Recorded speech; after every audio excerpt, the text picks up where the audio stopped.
A very, very warm welcome to all of you, and thank you for attending the very first National Joint Safeguarding Conference. You will hear from subject matter experts in safeguarding, but most importantly, what you will also hear is people with passion and purpose. We're here as a family to talk about being stronger together in safeguarding. Well, it couldn't be more important at the moment. You know, the railway is changing, society is changing. We take our role really, really seriously in safeguarding. I would encourage you today to think of one thing that you can do differently from tomorrow based on what you've heard today. Every single one of us has a part to play.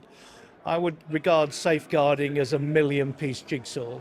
We help lives one at a time, and every single one of us has a part to play in that. Safeguarding should be our bare minimum expectation. It should be something we almost take for granted because it should always be the case. Over 66,000 perpetrators walk free with no management whatsoever. That's just simply unacceptable. If we're going to reduce victimisation, we need to tackle the root cause, which is the perpetrator, and look to prevent him from further victimising. If you listen to the stats that have come out today, it's absolutely shocking of all the stuff that's happened and what people are still experiencing. And this is just an opportunity for us to come together in a little part of the world just to make a difference. Look, this stuff really matters. It doesn't just matter from the numbers, the statistics, the report, the headlines, the media stories and so on. It matters in our daily working lives.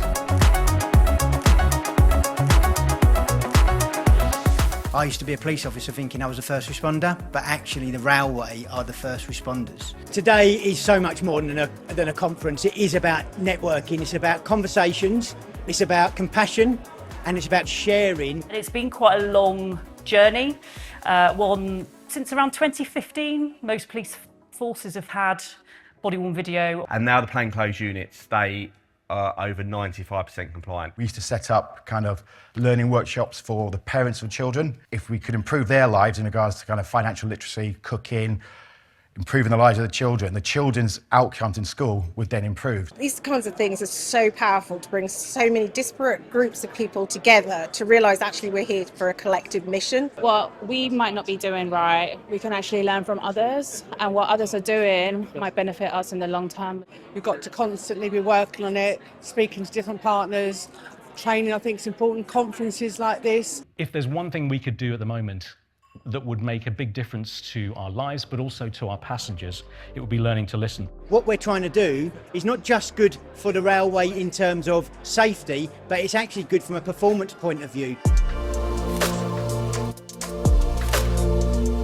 For me, it is absolutely about getting the community involved. From our perspective, it's about our partners raising it, about the public raising it, and really just making it kind of core to everything we do within policing and the rail network. So one person can make a real tangible difference from frontline all the way through to exec and senior management. So I definitely think it's gathering some great pace. The problems that we have today are endemic in our society, and they will only be solved by the efforts, the collective efforts of each and every one of us. I know that colleagues out there do take this seriously, and I know that people really do care, which is phenomenal. I'm really, really proud of the railway for that.